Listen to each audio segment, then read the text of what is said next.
Local, late breaking.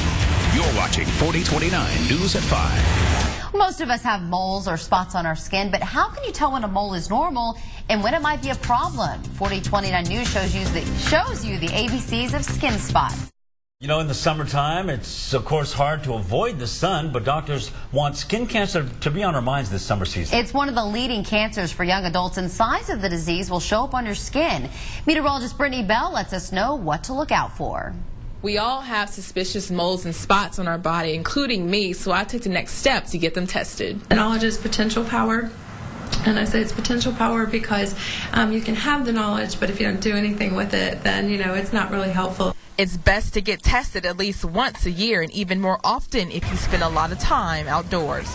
Before making an appointment, Dr. Tammy recommends checking your ABCDs. A is for asymmetry, or it's the change in the shape of the mole. It should be nice and round usually. B is for borders. An irregular or a jagged border means that the cell growth has become erratic or irregular, and that's not a normal growth process for any kind of cell to go through. My mole fit both A and B, which prompted me to get checked. C is for color, so if there are multiple colors in it, browns, blacks, grays, or it's changed in the color or variation of the colors. The spot on my arm was all the same color, but I wanted to play it safe. D is in diameter, the size. We usually use a pencil eraser as our frame of reference, so anything larger than a pencil eraser is going to be of concern.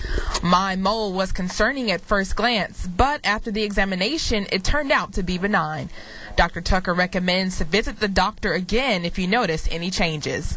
Brittany Bell, 4029 News. And the letter E was recently added. It stands for elevation. Check to see if the mole is raised above the surface of your skin. Doctors also recommend to check spots on the soles and palms of your hands, especially for people with darker skin, as those spots can become very dangerous.